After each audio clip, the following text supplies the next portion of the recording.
Hi there, this is Vinay from TechWiser.com and welcome to the first video of 2019. I'm expecting some interesting tech this year and hopefully some great purchases.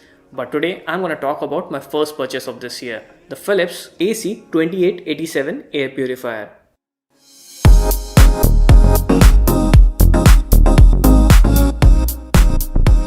Now, not many people talk about it, but air pollution is a serious problem in New Delhi, especially during the winters. And I'm sure the problem is pretty much the same in North India as well.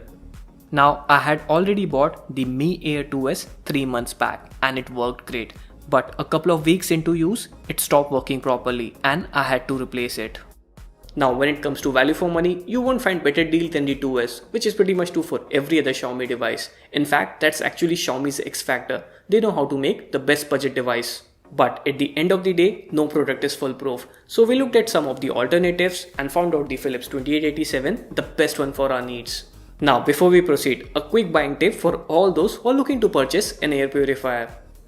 The purifier needs to have a HEPA filter to remove the PM 2.5 particles. Another important reminder, make sure you check out the CADR value or clean air delivery rate. Think of it like a tonnage capacity of air conditioner. So higher the value and better it will be in larger spaces. Also, research a bit about the noise level as well. And lastly, don't underestimate the importance of a good after-sales service, something that we learned the hard way. With that being said, let's take a look at the Philips air purifier and compare it side by side with the Mi Air 2S. Let's begin. The design is noticeably different than the 2S. It might look big and bulky on the camera, but in general, most of the air purifiers are extremely light for their size and can be easily carried around. And this front light definitely stand out on the Philips. The lights are color coded according to the real-time pollution level. For example, it gives you red color if the pollution level is high and comes down to blue to signal less pollution.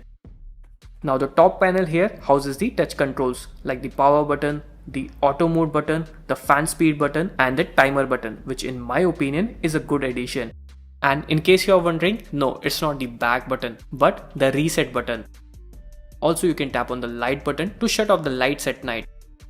Now, coming back to the auto mode button, you get 3 sub modes within the auto mode: the pollution mode, the allergen mode and the bacteria and virus mode. Strange that it only lets you choose only one mode at a time. Shouldn't it target all 3 of them at once? Though I must say, I wasn't expecting the touch controls to be this intuitive, but it is. Of course, you won't get the mobile app integration like you get with the 2S, which is useful if you want to automate the on-off schedule. But honestly, pairing the 2S with the Mi Home app is a bit confusing anyway. I do miss the schedule automation though. Thankfully, I have the smart plug from TP-Link, which does the same function with the Philips 2887. Now, let's come down to the real deal. Which one of these is better at reducing the air pollution?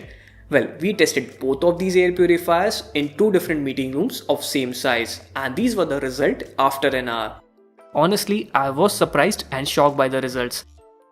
In our test, the most obvious finding seems to suggest that the 2887 doesn't reduce the air pollution as much as the Mi Air 2S. But upon our research, we found that the infrared sensor in the 2887 isn't as accurate as the laser sensor in the Mi Air 2S. Even in our daily use, this Philips air purifier displayed higher pollution level than the 2S. So perhaps it's not as ineffective as its sensor suggests. Perhaps. Nonetheless, the Mi Air 2S is definitely quicker than the 2887 in reducing the air pollution. Quite impressive for a purifier costing a lot less than the Philips. But like we said earlier, every other Xiaomi product costs less than its competition. So we won't judge the product based on the lower price. On the other hand, the Philips 2887 is more silent than 2S.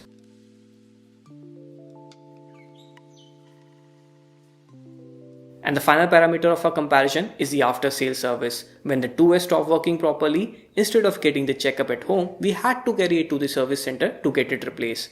Fortunately, the experience was far better with this Philips air purifier. It was easy to register the complaint and we got the checkup the next day.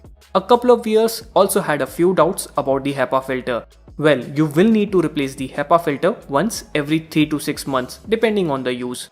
You can extend the filter life by some smart use though.